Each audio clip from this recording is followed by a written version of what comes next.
Nous allons avoir 2 séances de formation où nous allons voir pourquoi nous devons nous impliquer à l'évangélisation. C'est un sujet qui est très intéressant, je vais le rendre aussi intéressant, même si je sais que la plupart d'entre vous, vous êtes en train de digérer. Hein? Si je vois certains parmi vous qui répondent oui, qui disent oui, à des questions que je n'ai même pas posées, donc il faudrait qu'on trouve une autre solution. Hein? Vous savez qu'il y a beaucoup de personnes qui vont dire oui, à des questions que je n'ai même pas posées. Et si jamais je vois que ça se passe, on aura à s'adapter à la situation. Alors, j'ai un compétiteur. Nous avons ici l'objectif que je me suis proposé de voir avec vous cet après-midi est le suivant. Je voudrais que nous puissions former des responsables d'église afin qu'ils équipent leur communauté, afin qu'ils équipent leur église à une campagne d'évangélisation. Est-ce que c'est la raison pour laquelle vous êtes venus? Ok, donc nous avons au moins un objectif commun. Nous sommes là pour s'assurer que nous pouvons avoir des outils pour nous préparer à une campagne d'évangélisation, pas seulement pour nous ici, mais pour nos églises locales. D'accord? Alors, dans un premier temps, je voudrais partager avec vous pourquoi il nous est important de partager notre foi. Il y a plusieurs raisons, mais par rapport au temps, j'en ai sélectionné 4. 4 raisons pour lesquelles, bibliquement parlant, bien entendu, j'espère que vous avez vos Bibles, hein. J'espère que vous avez vos Bibles, parce qu'on va y rester. Ce sera de la parole de Dieu que seront puisées toutes les leçons que je vais vous enseigner. Donc vous avez intérêt à les avoir à portée de main. Je voudrais voir avec vous pourquoi nous, chacun d'entre vous ici, Dieu a prévu que vous vous impliquiez dans l'évangélisation. J'ai intitulé cette première partie « La théologie de l'évangélisation ». Mais si vous voulez un titre plus simple, ce serait « Pourquoi partager ma foi ?» Pourquoi? Je rencontre souvent des gens qui me disent « Pasteur, vraiment, est-ce que si je ne donne pas une étude biblique, ça va faire une différence? Si je ne distribue pas un livre, Le Grand Conflit, si je ne prie pas pour mon voisin, si je ne rends pas témoignage à l'église le sabbat matin, est-ce que ça va vraiment faire une différence? Eh oui, ça va faire une différence. Je voudrais te montrer ici pourquoi il est important que tu partages ta foi. Est-ce que quelqu'un a une pièce de monnaie à me passer? Est-ce que vous avez une pièce de monnaie à me passer? Je vous la rendrai tout de suite sans intérêt. Ah, voilà, merci. Il n'y a pas de plus grande pièce? Ah. Voilà. Tu m'as donné 50, je te... Ah, ok. Merci. Ça, c'est l'intérêt. Je t'ai déjà donné l'intérêt, t'as vu, hein? Alors, le salut, j'estime que c'est comparable à une pièce de monnaie. C'est-à-dire, il y a une partie ici qui est la responsabilité de Dieu. Est-ce que vous êtes d'accord avec moi que le salut, d'abord et avant tout, c'est quelque chose qui concerne Dieu? Comment je le sais? Quand Adam s'est perdu dans le jardin d'Éden, quand le péché était déjà entré, c'est Dieu qui ira sauver l'homme. C'est Dieu qui va dire « Où es-tu » Donc, qui prend l'initiative du salut? C'est qui? Dieu. C'est Dieu. Donc, c'est basé sur ce texte-là que je comprends le salut comme étant une pièce qui est à 2 faces. La première face, c'est la responsabilité de Dieu. C'est lui qui prend l'initiative pour sauver. C'est lui qui envoie son fils. C'est son fils qui vient. Et il y a une partie qui est à lui. Mais il y a une autre partie qui est notre responsabilité. Et voilà comment le salut devient complet.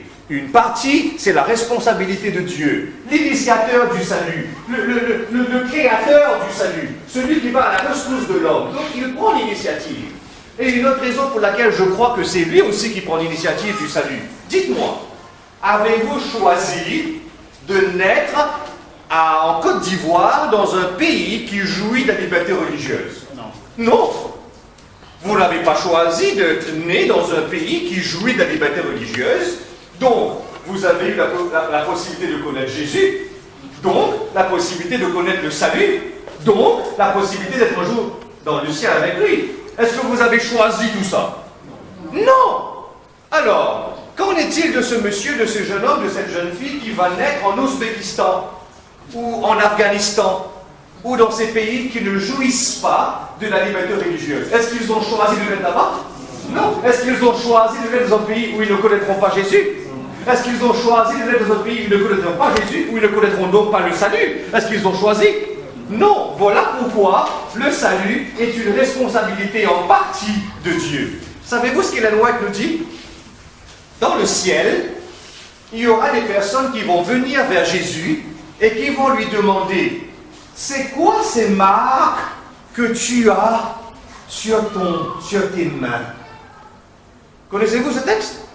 Ellen White nous dit que dans le ciel, il y aura des personnes qui vont venir vers Jésus et qui lui demanderont: c'est quoi ce que tu as? Donc ce sont des personnes qui n'ont pas connu le sacrifice qu'il a consenti sur la croix. Mais malgré tout, Dieu connaissait leur cœur. Voilà, chers amis, la meilleure illustration que je puis vous laisser, c'est que le salut, il est comparable à une pièce. Il y a deux faces. Une face, c'est la responsabilité de Dieu. L'autre face, c'est la responsabilité de l'homme. Est-ce qu'on est au clair? Est-ce que vous avez une question à me poser ici? Est-ce que vous avez compris d'où vient l'idée que c'est Dieu qui est l'initiateur du salut? Est-ce que vous avez compris l'idée que le salut, c'est quelque chose qui a été conçu dans sa tête? C'est quelque chose qui a été conçu par lui, et c'est lui qui est l'instigateur, si je puis dire, l'initiateur de tout ça. Est-ce que c'est clair? Maintenant, l'autre partie, c'est notre responsabilité. D'où est-ce que je puise cette idée? Ah, ça c'était à vous, c'est à lui, je me souviens plus, c'est à vous. Sans intérêt, hein, sans intérêt. Si vous voulez que j'accomplisse la magie, je peux multiplier, mais... Alors, d'où vient l'autre idée? Alors, une question pour vous. Je n'ai pas de récompense. En général, je donne de petites récompenses, mais aujourd'hui, il n'y a pas de récompense pour les questions que je vais vous poser. Quel a été le premier miracle qui a été accompli après la Pentecôte? Le tout premier miracle après la Pentecôte. Je ne parle pas de la Pentecôte qui en elle-même est un miracle, mais le premier miracle qui fut réalisé après la Pentecôte. Oui? Oui, la conversion de 3000 âmes arrive juste un petit peu après. Non, c'était au moment de la Pentecôte, oui. J'ai en tête, pour vous aider, une guérison. Oui. C'est le paralytique qui a été guéri par Pierre et Jean. Ah ah, j'ai toujours dit que les meilleurs étudiants étaient ceux qui étaient assis devant. Tu l'as prouvé encore. C'est le miracle du paralytique qui sera guéri. C'est juste. Ouvrez vos Bibles et vous allez voir que c'est le premier miracle qui est accompli juste après la Pentecôte. J'ai une question pour vous. Ne vous êtes-vous jamais demandé, cet homme qui était là, il n'avait pas rencontré... Il était où? Il était où d'abord? Il était assis où? Il était assis où? À la porte du temple. Vous vous souvenez de ça, frère? Il était assis à la porte du temple. J'ai toutes les évidences pour vous montrer que, assurément, cet homme avait déjà rencontré Jésus avant. Est-ce que vous me suivez? Suivez la logique, suivez la logique. Il était assis à la porte du temple. Jésus allait souvent au temple avec ses disciples. Jésus a dû rencontrer ce monsieur. Pourquoi ne l'a-t-il pas guéri? Pourquoi ne l'a-t-il donc pas guéri? Ça a trotté mon esprit pendant beaucoup de temps et j'ai trouvé une seule réponse. Jésus avait la possibilité de rencontrer cet homme, l'avait même déjà guéri, l'avait même déjà rencontré, mais il a sciemment, délibérément, intentionnellement choisi de ne pas le guérir afin que l'Église, à travers Pierre et Jean, accomplisse ce miracle à son égard. N'oubliez pas le salut, c'est une pièce de monnaie. Une partie, c'est la responsabilité de Dieu. L'autre partie, c'est la responsabilité de l'homme. Pourquoi Jésus ne va-t-il pas le guérir? Et suivez-moi bien. Cet homme, Jésus ne l'avait pas abandonné près du lac de Génézareth. Peut-être que Pierre et Jean ne l'auraient pas vu là-bas. Suivez ma logique, suivez-moi. Je viendrai souvent ici, là, à cause de cette île. Si vous voulez que je vienne près de chez vous, annulez cette île. Pourquoi regardez, Jésus ne l'a pas oublié, Jésus ne l'a pas laissé loin près du lac de Génézareth. Peut-être Pierre et Jean ne l'auraient pas vu là-bas, mais Jésus l'a laissé à la porte qui mène au temple, parce qu'il savait que l'Église allait le rencontrer. Donc il y a des miracles que Jésus va intentionnellement, il décide de ne pas le faire, parce qu'il veut que vous le fassiez. Il veut que l'Église le fasse. Le salut est une responsabilité de Dieu, aussi bien que celle de l'homme. Est-ce que les bases sont bien jetées? Est-ce que les jalons sont bien là? Est-ce que nous sommes ensemble? Ok, le salut, responsabilité de Dieu, responsabilité de l'homme. C'est une pièce à double face. Maintenant, pourquoi il a voulu que tu participes dedans? Pourquoi il a voulu te donner un rôle à toi dans le salut? C'est ce que je vais vous montrer dans quelques instants. D'accord? 4 raisons bibliques. En fait, je les aime toutes les 4. C'est vrai qu'en temps normal, cette formation, je la fais sur un week-end. Que les 7 points, pourquoi je dois m'impliquer dans l'évangélisation. Mais par rapport au temps, j'ai sélectionné que 4 raisons. On aura d'autres moments encore où on pourra venir partager la parole. Mais pour cet après-midi, je voudrais qu'on se limite à ces 4 raisons. Mon principe, c'est le suivant. Si jamais il y a quelque chose que vous n'avez pas compris, parce qu'on n'a pas beaucoup de temps, vous pouvez lever la main et dire Hensley, ou pasteur Hensley, comme vous voulez. J'ai pas compris, est-ce que tu peux répéter s'il te plaît? Et je serai très heureux de répéter. Jusqu'à maintenant, on a communiqué? Jusqu'à maintenant, nous sommes sur la même longueur d'onde. Hein? Parfait. Pourquoi moi, en tant que pasteur adventiste d'une église du 7e jour, pourquoi j'aime partager ma foi? Pourquoi j'éprouve un plaisir à remplir mon rôle, je parle de l'autre côté de la pièce, dans l'évangélisation? Ne pensez pas que je le fais parce qu'on me paye.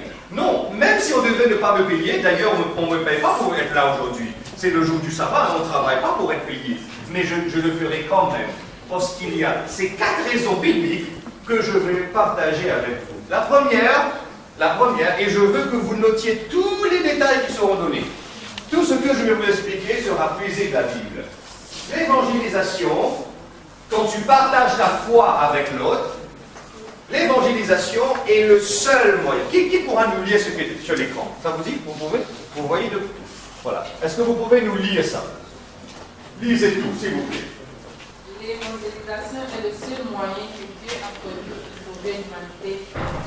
Ah! L'évangélisation est le seul moyen. Merci, n'éteignez pas. Est le seul moyen. Le seul, l'unique moyen que Dieu a mis en place pour sauver l'humanité qui est perdue. Voilà pourquoi Dieu veut que tu t'intéresses à faire de l'évangélisation. Voilà pourquoi j'éprouve une joie. Parce que c'est le seul moyen, le seul, l'unique, soulignez le mot seul, si vous voulez ajouter un S avec, pour vous assurer que vous l'avez bien compris. C'est l'unique moyen. C'est le seul moyen que Dieu a pour sauver l'humanité qui est perdue. Laissez-moi vous dire quelque chose. Je ne vous apprendrai rien en vous le disant, mais je vous le dis quand même. Le gouvernement de la Côte d'Ivoire fait de son mieux pour vous offrir la majorité des choses dont vous avez besoin. Par exemple, l'éducation. Par exemple, un bon réseau routier. Par exemple, l'eau. Par exemple, l'électricité. Par exemple, la santé. Le gouvernement de notre pays fait de son mieux afin de vous prodiguer cela. Mais il y a quelque chose. Qu'est-ce que j'ai dit? Il y a quelque chose que le gouvernement ivoirien ne peut pas nous donner. C'est l'accès au salut. Le gouvernement ne peut pas nous donner ça. Dieu a mis en place un seul moyen par lequel l'homme perdu peut accéder au salut. Et c'est quand toi et moi, on partage notre foi. Est-ce que nous sommes ensemble? L'évangélisation. Donc tu te rends compte qu'il y aura quelqu'un dans le ciel, qui y sera simplement parce que tu lui aurais passé un jour ton parapluie, un jour de pluie, et cette personne s'est rendue compte. Pourquoi il est aussi gentil, lui? Se rend compte qu'il y aura quelqu'un dans le ciel qui un jour viendra te voir et te dire, tu sais, si je suis là aujourd'hui, c'est parce que tu avais prié avec moi dans le horo-horo. Tu te rends compte de cela? Que c'est partager ta foi, c'est le seul moyen que Dieu a pour sauver l'humanité perdue. Pasteur, est-ce que tu peux expliquer ça à travers la Bible? Merci d'avoir posé la question. J'ai entendu. Je voudrais bien l'expliquer à travers la Bible. Chaque fois que vous allez avoir un verset qui est ici, et on va le lire ensemble, et vous allez voir comment ça s'insère dans le cadre d'un plan que Dieu avait déjà mis en place. Alors, Romains chapitre 10, le verset 13. Donnez-moi l'impression que vous n'êtes pas encore endormi. Donnez-moi l'impression que vous n'êtes pas encore endormi. Et nous allons lire ensemble Romains 10, 13. Romains 10, 13. Qui l'a trouvé? Romains chapitre 10, le verset 13. J'avais demandé à ce qu'on ait un tableau. Malheureusement, je n'avais pas averti cela. Mais on n'a pas de tableau, mais c'est pas grave. Je vais essayer de faire de mon mieux pour que vous reteniez quand même des choses. Romains 10, 13. Qui l'a trouvé? Quiconque invoquera le nom du Seigneur sera sauvé. Ah, pour moi, c'est un verset clé de l'épître de Paul aux Romains. C'est un verset clé. Je vais vous expliquer pourquoi c'est un verset clé. À chaque fois que vous allez voir de l'information que je vais vous tenir ici, vous allez savoir qu'il y a une leçon importante que je vais partager avec vous. À chaque fois de l'information d'aujourd'hui que je vais vous tenir ici, vous allez savoir qu'il y aura quelque chose de très important que je vais partager avec vous. Je vais vous donner en quelques secondes un résumé des 10 premiers chapitres de l'épître de Paul aux Romains. Et vous allez voir comment Romains 10, le verset 13, arrive sans atterrir comme un cheveu sur la soupe, comme on dit. Êtes-vous prêts pour un survol? En général, je l'aurais écrit pour vous, mais imaginez que je l'ai écrit, d'accord? Et vous allez le noter. Et j'ai veillé à ce que vous puissiez facilement vous souvenir d'un résumé des 10 premiers chapitres des épîtres de Paul aux Romains. Romains chapitre 1, le verset 21, nous dit que les païens sont perdus. Romains 1, verset 21, nous dit que les gentils, les païens, c'est une expression à laquelle nous sommes habitués, n'est-ce pas? Les païens. Hein? C'est ça, les païens, les gentils. Les gentils, les païens. Romains 2, verset 24, nous dit que les juifs sont perdus. Romains 1, les païens sont perdus. Romains 2, 24, les juifs sont perdus. Romains 3, 23. Romains 3, 23. Qu'est-ce qu'on nous dit en Romains 3, 23? Nous sommes tous perdus. Ah, Romains 1, qui sont perdus? Romains 2, Romains 3, tous. Donc, Paul est en train de dire, mes amis, écoutez, je suis en train de vous parler d'un sujet très important, c'est que nous sommes tous perdus. Paul jette les bases en Romains 1, 2 et 3 pour nous montrer que nous sommes tous perdus. Romains 1, qui est perdu? Romains 2, Romains 3, tous. Donc, les 3 premiers chapitres sont là pour nous montrer que le péché est un problème qui concerne les juifs seulement, n'est-ce pas? Les païens seulement, n'est-ce pas? Ah, ok. D'ailleurs, je ne vous ai pas dit que je suis de l'île Maurice. Les Mauriciens seulement, n'est-ce pas? Ah, non, ben, certainement les Ivoiriens seulement, alors. Non, c'est un problème qui concerne... C'est un problème qui concerne toute l'humanité. Romains 1, qui sont perdus. Romains 2, Romains 3, tout le monde. Romains chapitre 4, une partie de 4, 5 et une partie de 6, donc Romains 4, 5 et une partie de 6, il va passer suffisamment de temps pour nous montrer comment nous sommes justifiés en Jésus-Christ. Lisez, j'ai lu pour vous à votre place. Romains 4, 5 et une partie de Romains 6, nous sommes justifiés en Jésus. Alors, on va résumer. Romains 1, qui sont perdus? Romains 2, Romains 3, tous. Nous sommes tous, toute l'humanité. Romains 4, 5 et une partie de 6, nous sommes justifiés en Jésus. Le reste de 6, 7 et 8, nous sommes sanctifiés en Jésus. Romains 8, verset 1. Car il n'y a aucune condamnation pour ceux qui sont en Jésus. Romains 1, les païens sont perdus. Romains 2, les juifs sont perdus. Romains 3, nous sommes tous perdus. Romains 4, 5 et une partie de 6, nous sommes justifiés en Jésus. Le reste de 6, 7 et 8, nous sommes sanctifiés en Jésus. Romains 9. Romains 9, vous lirez Romains 9 à la maison. Romains 9 nous dit en résumé que les Juifs, en tant qu'individus, pas en tant que communauté, pas en tant que nation, mais le Juif, je devrais dire non, le Juif, l'individu juif, s'il accepte Jésus, il est sauvé. Mais regarde toi et moi, mon frère, est-ce qu'on est juif? Regardez-vous et moi, ma soeur, est-ce qu'on est juif? Non, donc on est perdu. Parce qu'en Romains 9, c'est le juif singulier qui accepte Jésus et qui est sauvé. Mais regardez-vous et moi, on n'est pas juif, on n'a rien d'un juif. Heureusement d'ailleurs. Si c'était à l'époque de la Deuxième Guerre aussi. Hein? Alors nous sommes perdus, chers amis. Nous sommes tous perdus, chers amis. Ben non, vous ne m'avez pas suivi. Jamais. Grâce à Romains 10, le verset 13. Qu'est-ce que Romains 10, le verset 13 nous dit? Sœur, vous pouvez le relire encore? Car quiconque, qu'il soit juif, qu'il soit païen, qu'il soit mauricien, qu'il soit américain, qu'il soit anglais, quiconque. Parce que le problème du péché au chapitre 3 était un problème qui touchait qui? Tout le monde. Merci d'avoir suivi. C'est toi qui as dit? C'est vous. Ah, c'est vous. En Romains 3, on a vu que le péché est un problème qui touche tout le monde. Donc la solution doit aussi être une solution pour tout le monde. Romains 10, le verset 3 et 13, que notre sœur a lu, nous montre ceci. Que pour Dieu, quiconque. Donc le livre, le chapitre, vous voulez un sermon pour la semaine prochaine? Vous voulez un sermon pour la semaine prochaine? Romains 11, 32. Romains 11, 32, je vous donne un résumé des 12 premiers chapitres de Romains.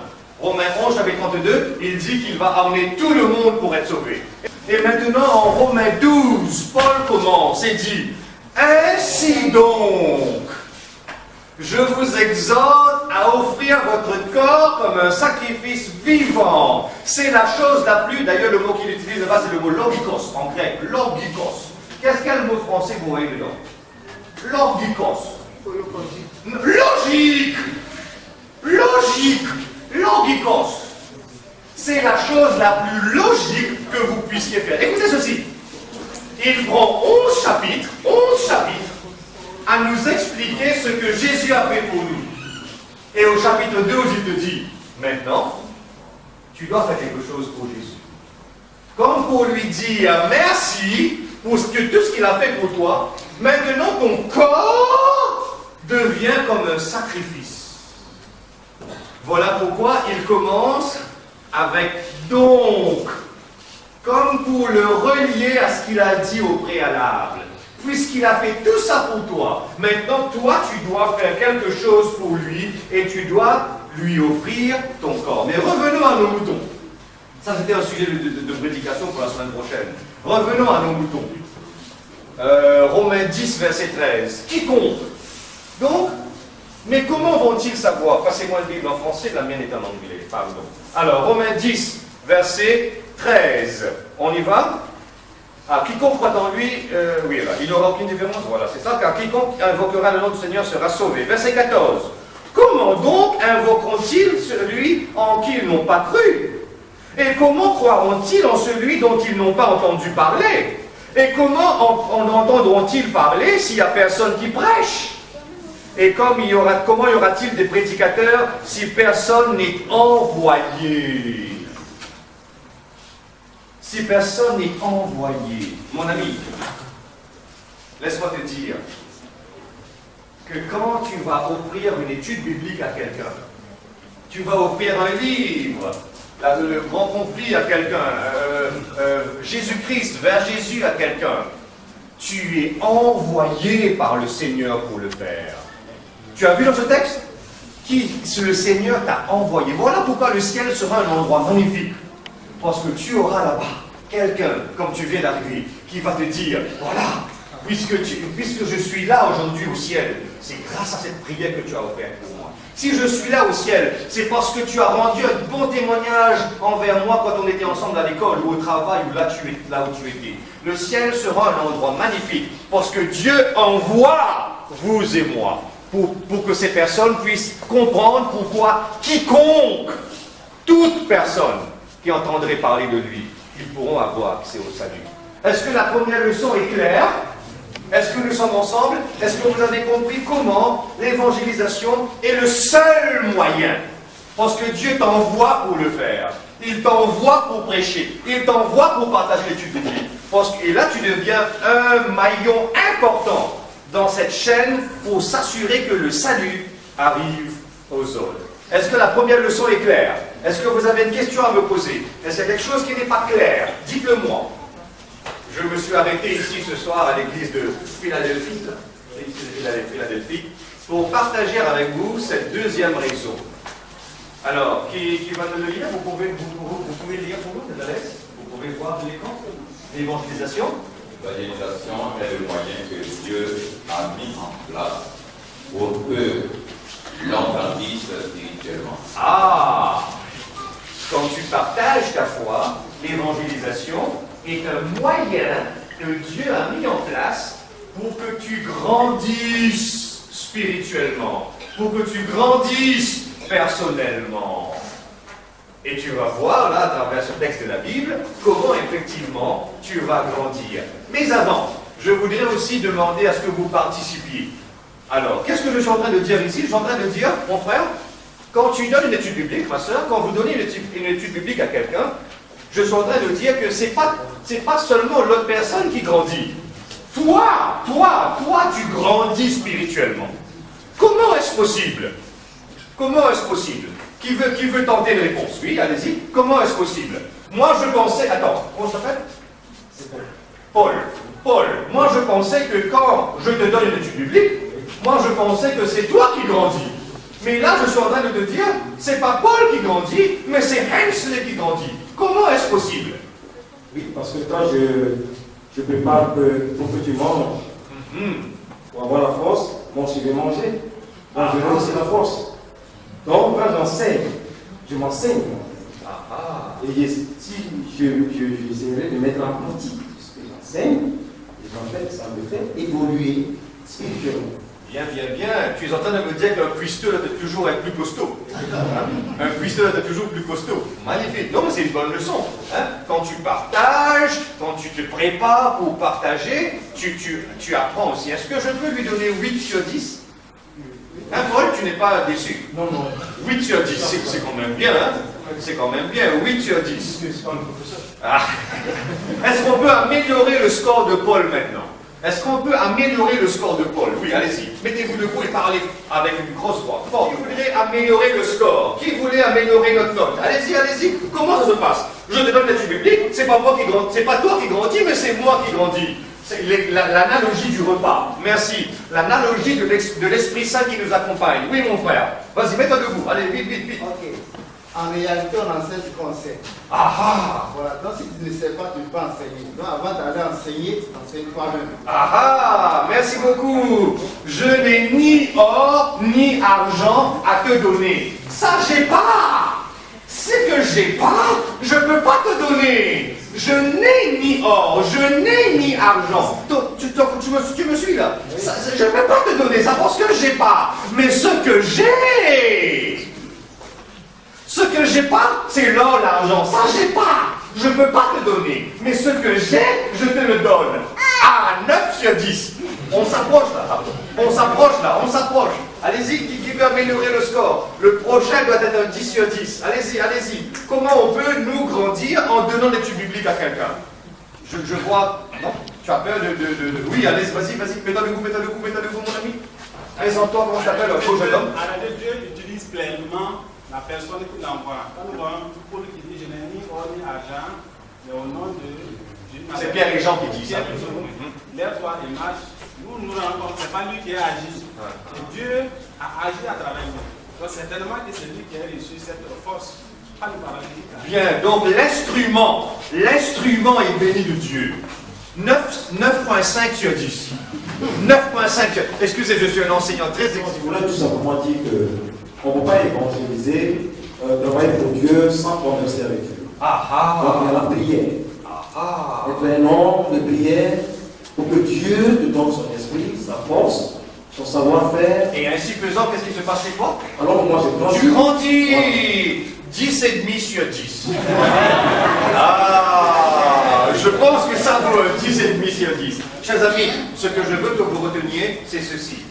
J'ai vu une main ici? Quelqu'un m'a dit qu'il y a une main là-bas? Vous voulez avoir 11 sur 10 maintenant? Allez-y, dernière main. Je dis que celui qui doit évangéliser, prie plus, j'aime plus et fait plus d'expérience avec lui. Parce que dans l'évangélisation, il va rencontrer des situations qui vont amener à prier et plus adorer ses expériences. Il en sortira grandi. Et il vient donner une étude publique, quelqu'un lui pose une question et il ne connaît pas la réponse, qu'est-ce qu'il va faire? Il va chercher, ainsi faisant, qu'est-ce qui se passe? Il grandit. Je pense qu'on peut applaudir et donner 11 sur 10. 11 sur 10. Chers amis, un jour j'ai posé la question à une congrégation composée de personnes âgées en Afrique du Sud. Ils m'avaient invité pour faire une campagne d'évangélisation pour eux, c'était à Soweto. Et j'ai posé la question, il y a un vieux monsieur qui à la fin de toutes les réponses va lever sa main, il va me donner une métaphore que je ne vais pas oublier. La preuve, après au moins 5 ans, 6 ans, je m'en souviens toujours. Le vieux monsieur, vous connaissez le vieux du village, là, un vieux monsieur avancé en âge, les cheveux blancs, qui me dit, pasteur, quand vous allez arroser votre jardin, vous ne pouvez pas vous empêcher d'être mouillé. Vous avez compris son analogie? Vous avez compris sa métaphore? Quelle pensée sage! En arrosant le jardin, automatiquement vous allez être mouillé. Quand tu partages ta foi avec les autres, automatiquement, ça va déteindre sur toi et tu en sortiras grandi. Amen? Amen. Voilà pourquoi, la deuxième raison pour laquelle nous devons partager notre foi avec Jésus, parce que c'est le moyen qu'il a mis en place pour que l'on grandisse spirituellement, Pasteur, merci d'avoir expliqué ça venant de ta tête, mais est-ce que tu peux expliquer ça venant de la Bible maintenant? Merci d'avoir posé la question, j'ai entendu. On va aller à ce texte de Jean chapitre 21. Jean chapitre 21. N'acceptez rien de ce que le pasteur donne qui n'est pas enseigné par la Bible. Bienvenue à vous. Allez-y. Bienvenue. Il y a encore peut-être encore une ou deux places devant ici. Même si c'est connu, je pense qu'on va ouvrir la Bible. Jean chapitre 21 à partir du verset 15. Qu'est-ce qui se passe là-bas? Jean 21, le verset 15. Qu'est-ce qui se passe là-bas? Jésus a un entretien avec qui? Avec Pierre. Jésus a un entretien avec Pierre. Regardez-moi quelques instants, s'il vous plaît. Si vous enlevez cet entretien de Pierre avec Jésus à ce moment-là dans ce texte, vous ne verrez jamais un Pierre qui va être tellement calme et docile et doux qui va écrire les épîtres. Parce que jusqu'à maintenant, vous avez un Pierre qui lui a coupé à l'oreille. Jusqu'à maintenant, vous avez un Pierre qui, si tu l'énerves, c'est tout ce qu'il sait faire. C'est un Pierre qui va utiliser un langage grossier pour montrer qu'il n'appartient pas au clan, au clique, au groupe de Jésus. Donc si tu enlèves, c'est un entretien crucial. Si tu enlèves cet entretien de Jean 21, 15 à 17 de Pierre avec Jésus, tu n'auras pas le Pierre que l'on connaît qui va dire « Je vous exhorte à être humble et docile ». Pierre, tu entends ce que tu dis là? Tu ne l'étais pas dans le jardin. Hein? Quand on t'avait énervé, qu'est-ce que tu avais fait? Tu étais humble, tu étais docile, tu étais doux. Non, tu as enlevé le fourreau de l'épée et BAM! Mais là, on voit un écrivain de l'épître qui a connu Jésus, qui a rencontré Jésus lors de cet épisode. Jean 21, 15 à 17. Texte que vous connaissez très bien, tellement bien que je ne vais même pas lire le tout, parce que vous le connaissez. C'est un entretien de Jésus avec Pierre. Alors Jésus dit, Pierre, m'aimes-tu? Pierre répond, oui, je t'aime. Deuxième question, Pierre, est-ce que tu m'aimes? Deuxième réponse, oui, je t'aime. Troisième question, Pierre, est-ce que tu m'aimes? Oui, je t'aime. A priori, cette conversation ressemble à un dialogue de sourds.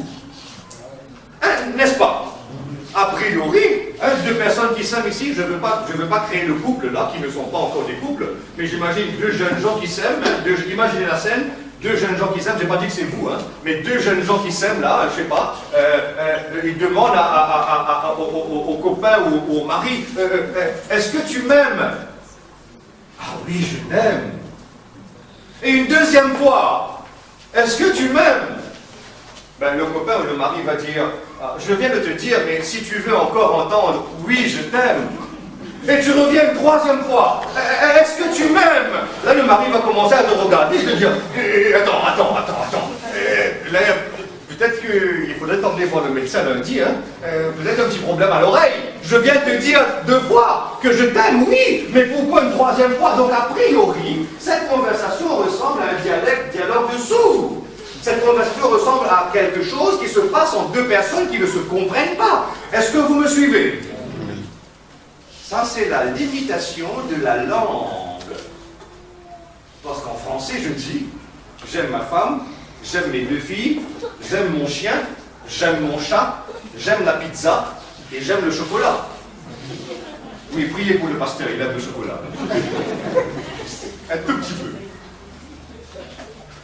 Désolé pour ma femme, j'ai utilisé le même mot pour le chien et pour ma femme. Désolé pour mes filles, j'ai utilisé le même mot pour le chat et pour mes filles. La langue est limitée, n'est-ce pas? C'est le mot aimer. Mais savez-vous que le texte qui est écrit ici n'a pas été un texte écrit en français au préalable? Ce texte-là, je vais vous le donner maintenant. Est-ce que vous êtes prêts pour une petite leçon en grec? Et ce sera une leçon gratuite. Moi, je l'ai payé pour l'avoir, mais je vous la donne gratuitement. Ok? J'ai payé à l'école, Pastatio. On était ensemble dans la même classe, avec le professeur Latour au Ghana. J'ai payé, mais pour vous, c'est gratuit. Promis. Et je vous promets qu'après ce cours de grec, je vous donnerai A+, 19 sur 20. Je vous promets. Alors, écoutez-moi bien. Un écrivain biblique, un écrivain du Nouveau Testament, qui doit utiliser le mot aimer, a 4 choix de mots. En français, j'ai un seul. J'ai dit j'aime mon chat, j'aime mon chien, j'aime mon chat. J'ai un seul mot en fait. Jésus est ma main droite. Pierre est la main gauche.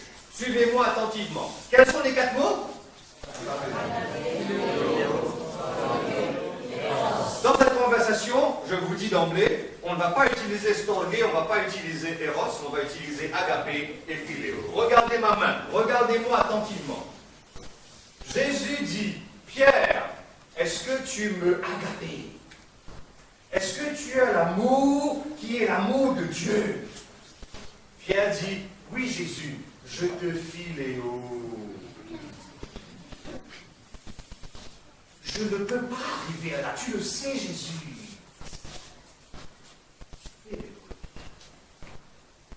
Deuxième question. Jésus, Pierre, est-ce que tu me agapé? Jésus veut s'assurer que Pierre a compris quelque chose. Alors, première question, est-ce que tu me agapé? Oui, je veux. Deuxième question, Jésus veut s'assurer maintenant que Pierre a compris quelque chose. Que Pierre a compris que de lui, Pierre, il ne peut sentir que quelque chose. On ne peut pas attendre de lui agapé, parce qu'au niveau où il était, il ne pouvait pas encore atteindre agapé. Alors, première question, est-ce que tu me agapé? Oui, je te philéo. Deuxième question, est-ce que tu me agapé? Pierre dit, tu sais, Jésus, le monde ne peut avoir que le philéo. Troisième question, et c'est là où la bombe vient. C'est là où la bombe vient. Première question, est-ce que tu me agapé? Oui, je te. Deuxième question, est-ce que tu me agapé? Oui, je te. Troisième question, regardez la troisième question. Ça, c'est pour toi, parce que tu as pris ton iPad. Troisième question, Jésus lui dit, Pierre, est-ce que tu me philéo? Jésus se met au niveau de Pierre parce qu'il sait que de Pierre, on ne peut pas avoir d'agapé. Il se met au niveau de Pierre. Il dit, Pierre, est-ce que tu me philéo? Pierre qui comprend maintenant que Jésus s'est mis à son niveau. Pierre dit, Jésus, tu le sais, de mon cœur de Pierre, c'est un seulement. On ne peut y avoir que le philéo. Oui, j'ai le philéo. Jésus lui dit, prends soin de mes brebis. Comme pour dire, maintenant que nous sommes au même niveau, quand tu partages ta foi avec les autres, tu grandiras. Ton amour pour moi grandira. Tu passeras de l'état philéo à l'amour agapé. Et laisse-moi te dire quelque chose. Je vais prendre le temps qu'il faut pour que cette leçon soit clairement comprise. Réfléchis à ceci. Si tu as l'amour agapé de Jésus dans ton cœur, réfléchis à chaque mot que je suis en train de te dire. Quand tu as l'amour agapé de Jésus dans ton cœur, est-ce qu'il y aura quelque chose qui t'empêchera de pas... Merci pour la réponse qui m'est donnée. J'aime cette émission de Julien Lepers. Avant même, maintenant c'est plus lui, n'est-ce pas? Question pour un champion. Avant même qu'on ait posé la question, le gars... Merci. J'aime lui, c'est un FBI. FBI, c'est Fearless Bible Investigator. C'est un Fearless Bible Investigator. Et donc, réfléchis. Si tu as l'amour authentique de Dieu dans ton cœur, est-ce qu'il y a quelque chose que tu ne pourras pas faire pour partager ta foi pour lui? Non!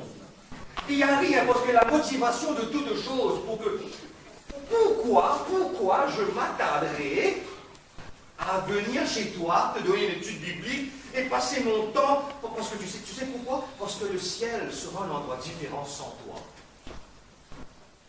Je vais te dire, le ciel sera un endroit différent sans toi. Donc je veux que tu y sois. Vous savez que de par ma nature, je ne vous aime pas, moi.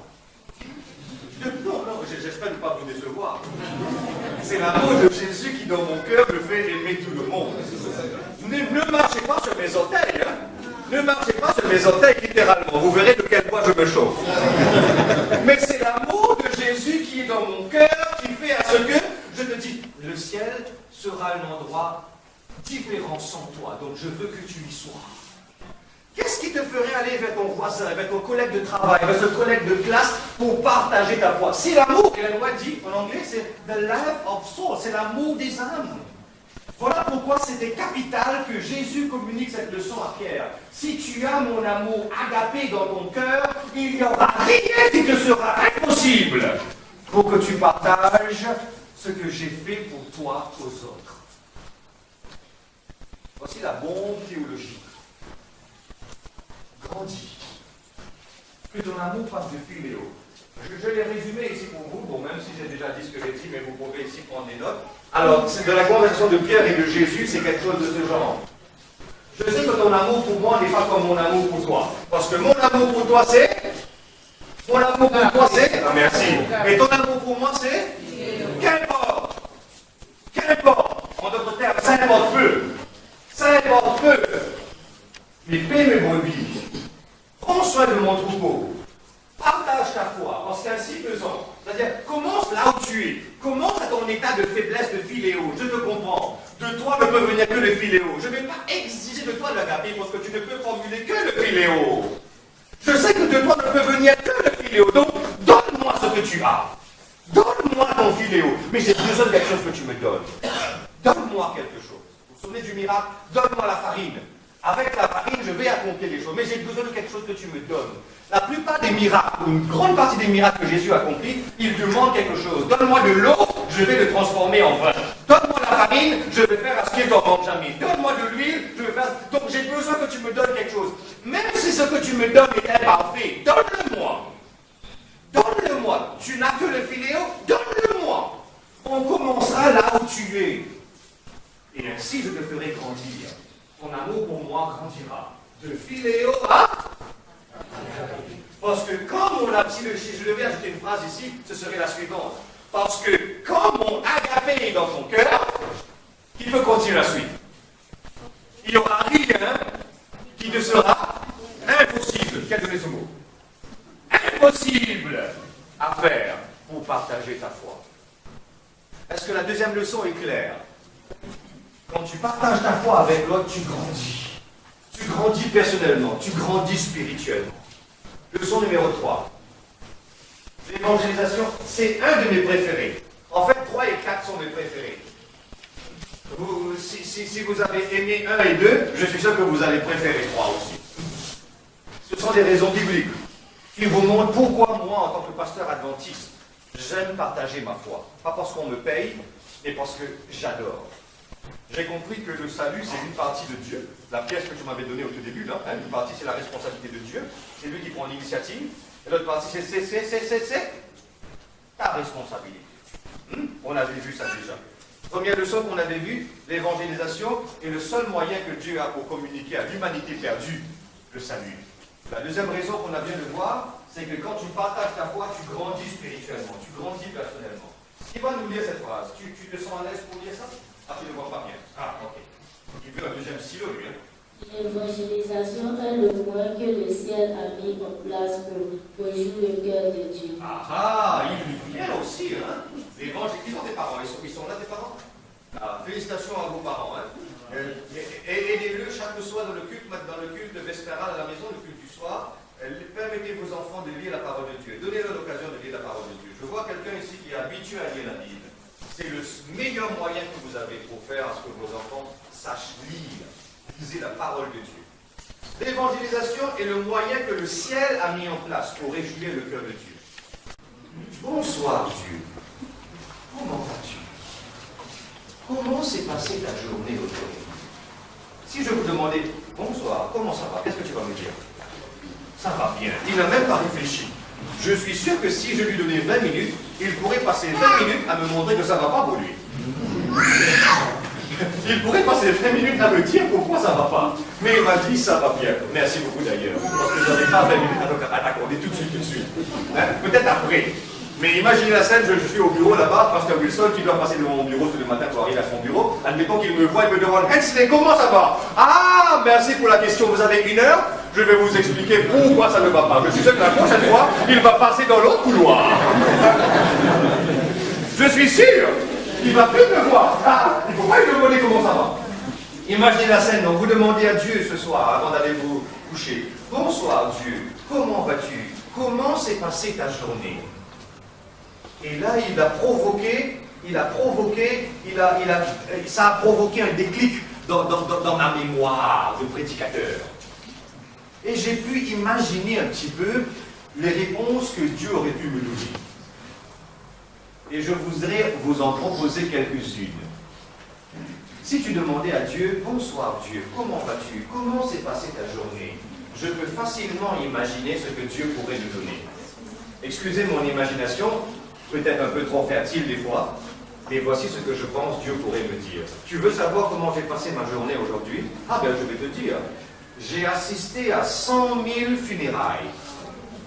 Aujourd'hui, j'ai assisté à 100 000 funérailles.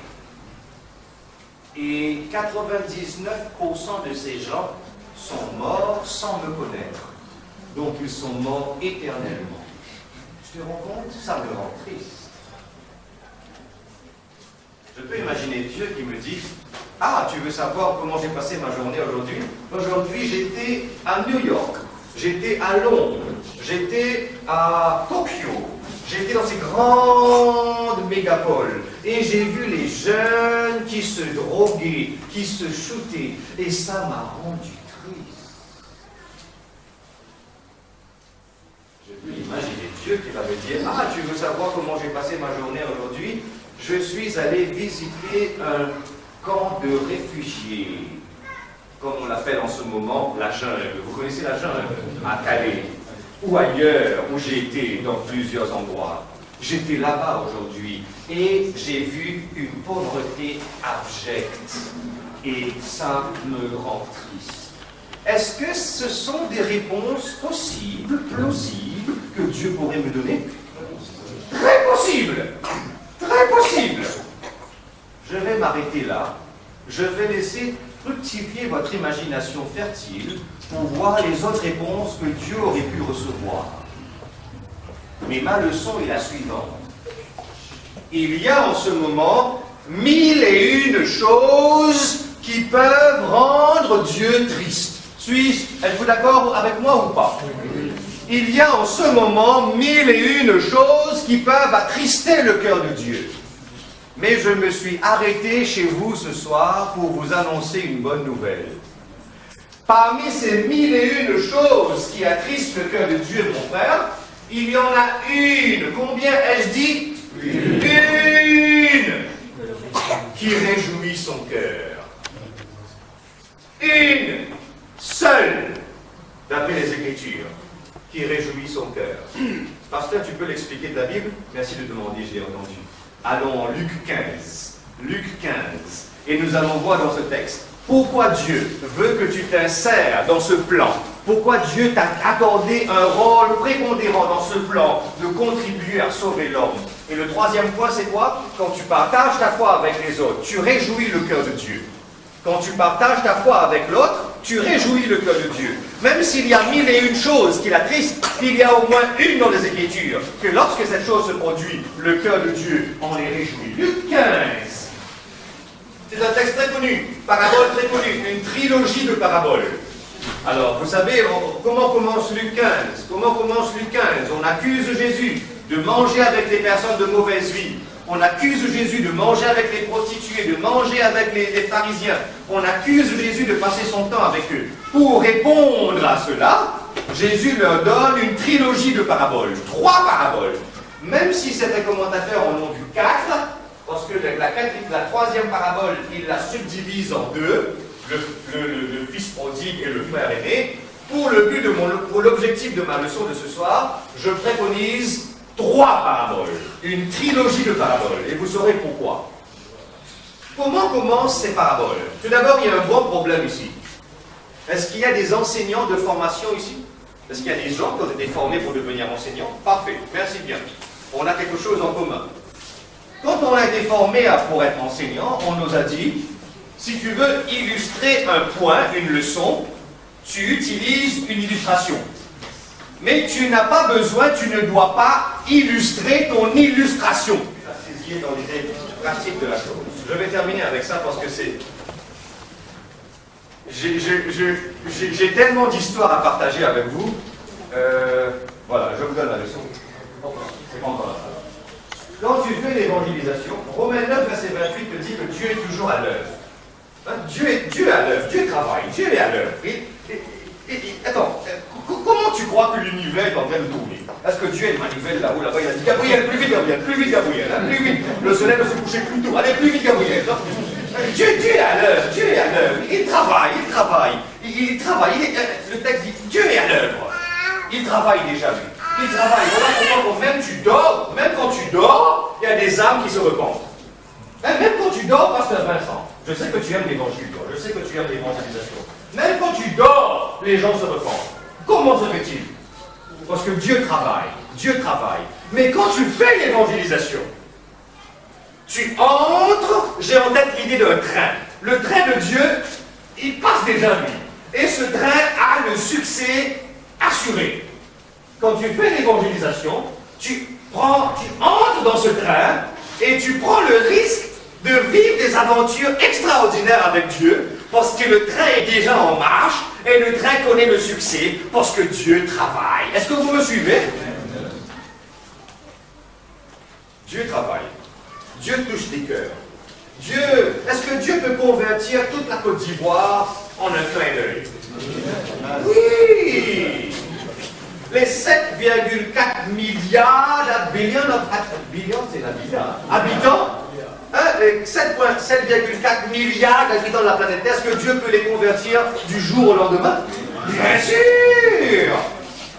Bien entendu qu'il peut! Parce qu'il travaille à cela. Mais il veut t'impliquer dans ce travail. Alors, voyons cette leçon. Il ne faudrait pas que vous commenciez à dire oui à une question que je n'ai même pas posée là. Sinon, on devra se mettre debout et faire un petit exercice. Quand tu fais l'évangélisation, tu crées une ambiance propice pour que Dieu soit à l'œuvre. Je pense que la meilleure façon d'illustrer ceci, c'est de vous raconter ce qu'on a vécu avec Pasteur Finlay quand on était à PNG, Papouasie-Nouvelle-Guinée, pour faire une campagne d'évangélisation. Voici en 2 mots cette histoire. À un autre moment, je vous la raconterai avec plus de temps. Mais là, à cause du temps, je vais aller très vite. Voici l'histoire. J'illustre quelle leçon? Dieu est à l'œuvre. Mais quand tu fais l'évangélisation, quand tu prends le risque, quand tu prends le pas d'aller de sortir de ta zone de confort, et tu vas où Dieu est à l'œuvre, il te promet de vivre avec lui une expérience miraculeuse. Voici l'histoire. Pasteur Phil, PNG, comment tu appelles ça, la Papouasie-Nouvelle-Guinée? C'est ça, la Papouasie-Nouvelle-Guinée. On avait une grande campagne d'évangélisation là-bas, par satellite. Alors, il était venu avec son équipe il y a un an avant, on a préparé le terrain. On a tout fait, jusqu'au moment où maintenant c'est 1 mois avant la campagne d'évangélisation. On est à 1 mois de la campagne d'évangélisation. Il y a des émeutes en Papouasie. Il y a des émeutes. Qu'est-ce qui se passe? Le gouvernement est en train de vendre quelques parties du pays, de l'île, c'est une île, aux chaînes multinationales américaines. Vous comprenez ce que ça veut dire, ça? Oui. On se dit, ben Seigneur, qu'est-ce qui va se passer? Parce que demain, c'est le jour J. Demain, on commence. Le lendemain, bon, j'ai des frissons déjà en vous le racontant. Le lendemain matin, le journal national apparaît. En première page, le Parlement s'est réuni jusqu'à 2h du matin, en sous-titre, afin d'accorder la permission aux adventistes de tenir leur campagne d'évangélisation. C'est pas fini. Gardez le plus gros amen pour maintenant. Le Premier ministre Marote donne rendez-vous à tous les habitants de la ville. On vous donne rendez-vous au stade international. Le président de la République va présenter le pasteur international, le pasteur Marc Finet de l'église adventiste. Il va vous le présenter. Et après, vous êtes conviés à assister pendant 21 soirs.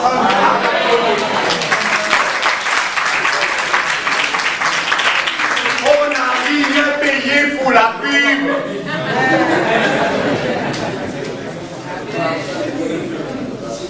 Et ceux qui sont dans ce pays nous disent, ils n'ont jamais vu le stade plein à craquer. Il n'y a pas eu un groupe de rock, il n'y a jamais eu une équipe de foot qui a rempli le stade pendant 21 soirs consécutifs et la salle était pleine à craquer. Je crois que ça contenait entre 15 à 16 000 personnes. Le stade. Dieu est à l'œuvre. Dieu est à l'œuvre. Mais quand vous faites l'évangélisation, vous créez une atmosphère propice pour que le Dieu qui est à l'œuvre œuvre là où vous êtes. Donc, vous pouvez bien décider de rester dans votre zone de confort. Oui, vous pouvez bien.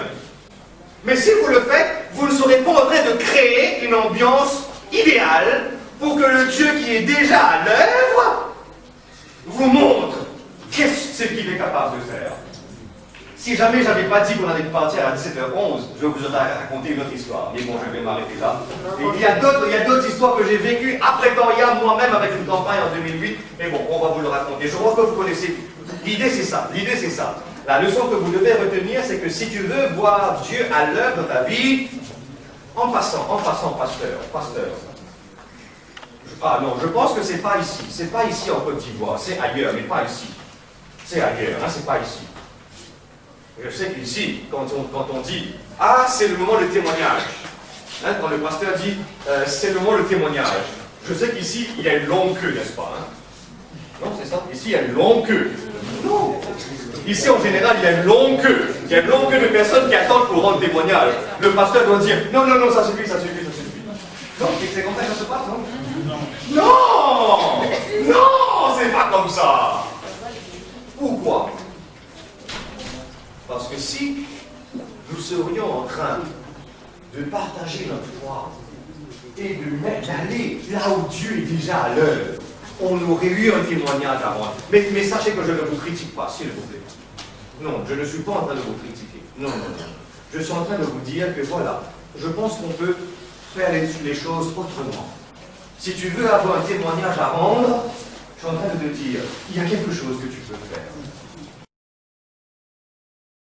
Ce que je vais partager avec vous, nous avons étudié des centaines d'églises sur le continent, des centaines d'églises en dehors du continent, et nous sommes arrivés à un principe de trouver ou du moins, nous sommes arrivés à trouver 5 principes qui sont communs aux églises qui ont grandi. Vous voyez de quoi je parle? On est même allé jusqu'à étudier les minutes des comités des églises. Et on a vu qu'il y avait quelque chose qui était en commun entre les églises qui grandissaient et les églises qui ne grandissaient pas. Ce que je vais partager avec vous sont 5 principes. Ce sont des principes, ce ne sont pas des méthodes. Il y a une grande différence entre un principe et une méthode. Un principe, c'est comme une loi qui régit quelque chose. Par exemple, si je suis à Abidjan, et que je prends de là et je saute, je suis à Abidjan, je saute, qu'est-ce qui va se passer? Je vais retomber sur la terre. Si je fais ça en Chine, qu'est-ce qui va se passer? Je vais retomber sur la terre. Si je fais ça en Australie, qu'est-ce qui va se passer?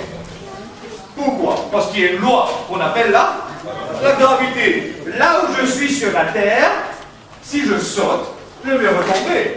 Si je vais de la stratosphère, si je vais au-delà, là c'est autre chose. Là où je suis sur la planète Terre, si je laisse tomber mon mouchoir et que je ne l'attrape pas, là je vais l'attraper par contre ici, il va tomber, n'est-ce pas? Que je le fasse en Chine, que je le fasse au Japon, que je le fasse en Argentine, si je laisse tomber mon mouchoir, il va tomber. C'est une loi. Ce que je vais partager avec vous, c'est un principe. Que vous soyez en Chine, que vous soyez à Tokyo, que vous soyez en Bolivie, que vous soyez en Australie, que vous soyez en Russie, que vous soyez au Danemark, que vous soyez à Pretoria ou à Lomé, au Togo, à Lomé, ça importe peu. C'est un principe. Et voici les principes que nous avons découverts chez les églises qui ont connu une croissance spirituelle et une croissance numérique. Ces églises avaient ces mêmes points communs. Et ce que je vais vous enseigner pendant les 40 minutes qui suivent sont basés sur un cycle. Parce que vous savez, il y a plusieurs cycles sur la Terre. Donnez-moi un exemple d'un cycle. Plusieurs cycles. Le cycle d'une année, voilà, le cycle solaire et lunaire, voilà, il y a un autre cycle, c'est quoi? C'est l'autre cycle. Le cycle de l'eau, autre chose. Le cycle des saisons, hein? Le cycle des insectes, n'est-ce pas?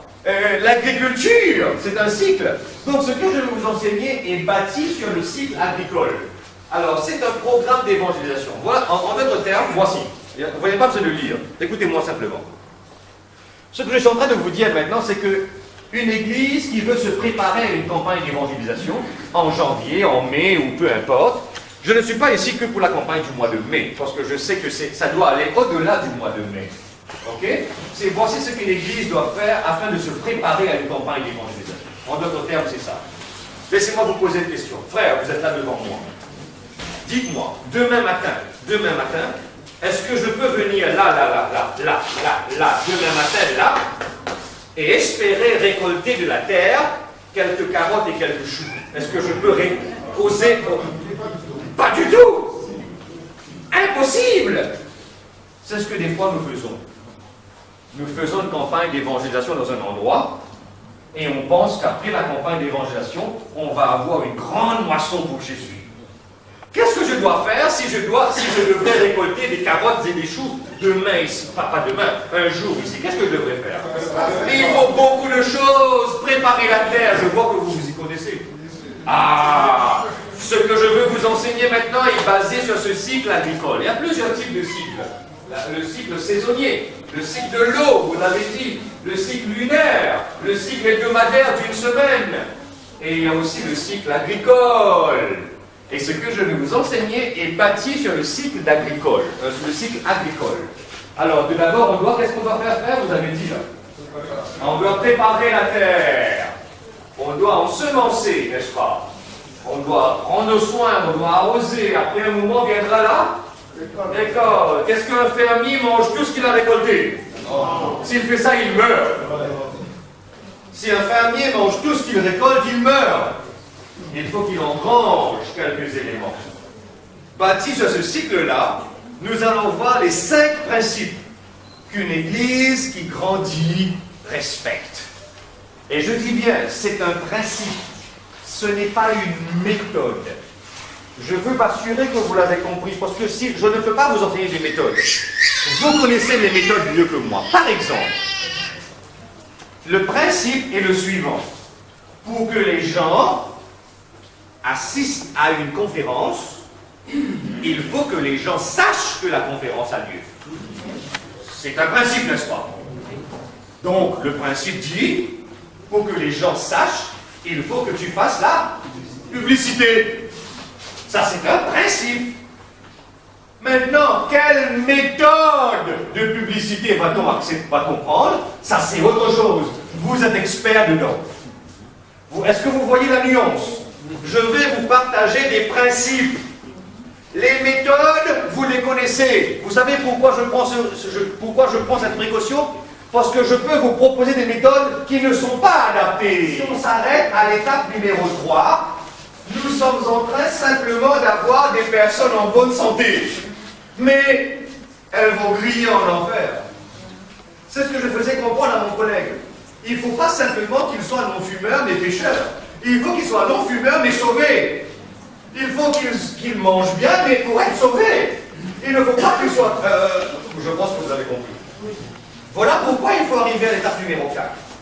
Voilà pourquoi on ne peut pas s'arrêter simplement à faire du bien à nos visiteurs, à nos voisins. Mais si on leur fait du bien, c'est pour pouvoir ultérieurement leur parler de la parole de Dieu. Donc, principe numéro 4, une église qui prêche la parole de Dieu est une église qui va grandir. Et principe numéro 5, une église qui a un programme de suivi important, intense, sérieux. C'est une église qui va grandir. Comme vous le voyez ici, on n'a pas inventé la poudre. Ce sont des choses que vous connaissiez, mais vous n'avez peut-être pas pris le temps de le mettre dans cet ordre. Mais voici, chers amis, une recette pour une église qui grandit. Et quand j'étais responsable de l'évangélisation en Afrique du Sud, en Afrique australe, vraiment, on avait essayé de notre mieux pour mettre ça en place. Je ne vais pas pouvoir vous dire que c'est une méthode, une recette qui donne toujours du succès. Troisième principe, qu'est-ce qu'on a vu? Une église qui répond aux besoins de la communauté. Et vous savez, Jésus a été celui qui m'a donné le meilleur exemple sur comment répondre aux besoins. Je vous avais dit, à chaque fois que je me tiens ici, je vais vous enseigner quelque chose de très important. Est-ce que vous êtes prêts à recevoir en 2 minutes un survol hyper rapide des 6 premiers chapitres de l'évangile de Jean? Je vous ai résumé les 12 premiers chapitres de l'épître de Paul aux Romains. Est-ce que vous êtes prêts? Et vous allez voir d'où s'est tirée l'idée qu'une église répond aux besoins des gens. C'est Jésus qui m'a donné le meilleur exemple. En Jean 1, le verset 38, il y a deux personnes qui suivent Jésus. Jésus se retourne vers eux et Jésus leur demande « Pourquoi me suivez-vous? De quoi avez-vous besoin ?» En Jean 1, Jésus jette les jalons pour quelque chose. C'est que les gens ont des besoins. En Jean 1, Jésus se retourne vers ces gens et leur demande « Pourquoi me suivez-vous? De quoi avez-vous besoin? Que me cherchez-vous » Comme pour dire que les gens ont des besoins. Quels sont les besoins des gens? Allez, vite, aidez-moi. Quels sont les besoins des gens? On est en train de terminer là. Il nous reste 11 minutes.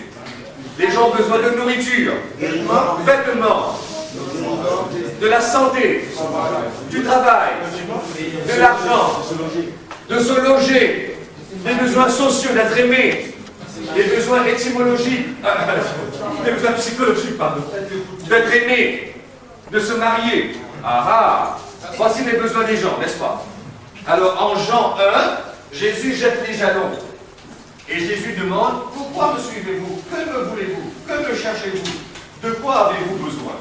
En Jean 2, qu'est-ce qui se passe? Et vous savez, l'évangile de Jean, c'est un de mes évangiles préférés. Parce qu'en fait, Jean écrit avec une maturité extraordinaire. Parce que vous savez que Jean a laissé passer au moins 60 ans entre l'événement et la rédaction de l'événement. Oui, Jean il laisse au moins 60 ans, sinon 62 ans. Vous voyez comment il a tissé en un fil rouge dans les 6 premiers chapitres de son évangile. C'est extraordinaire parce que lui, il écrit avec une maturité. Bref, donc bien.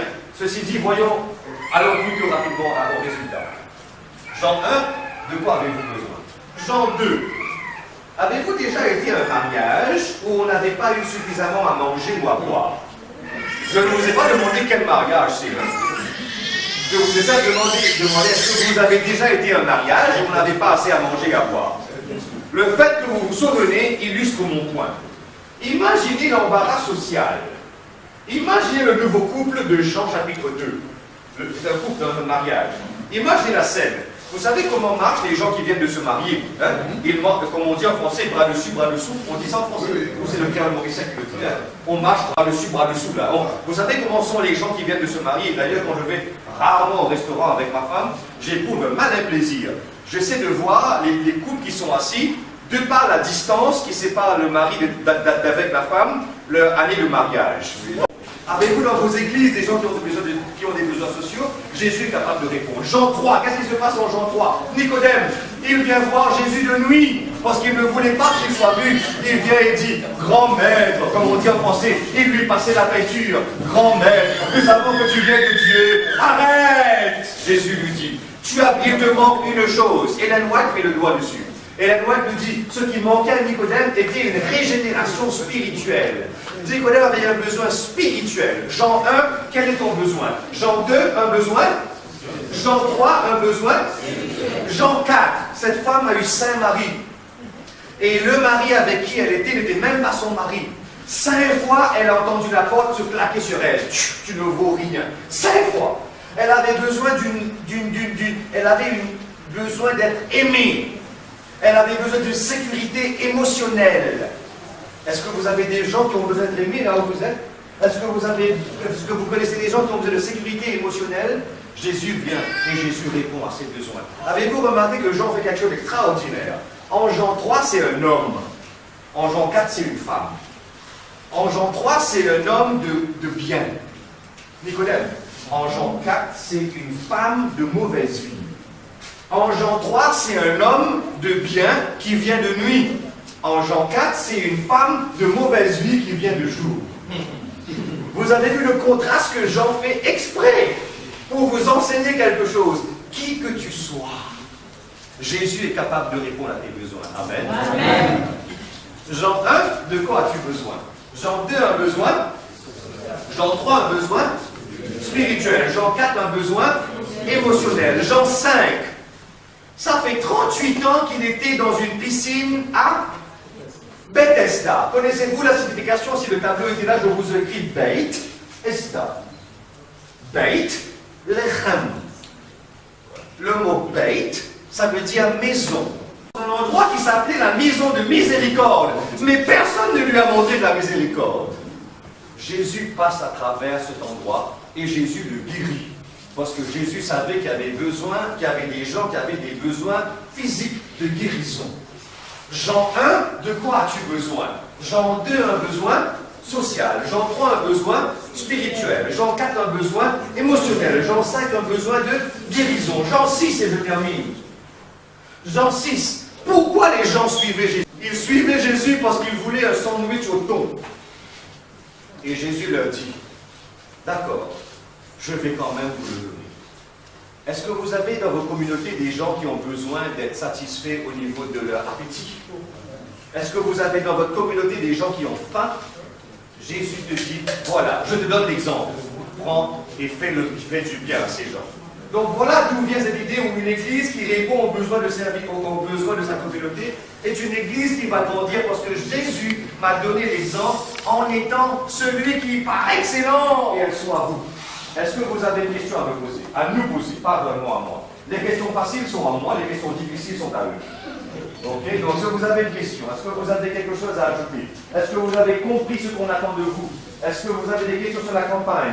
Voilà, vous avez 3 minutes, je vous les donne. Et après quoi, je ne sais pas qui va terminer.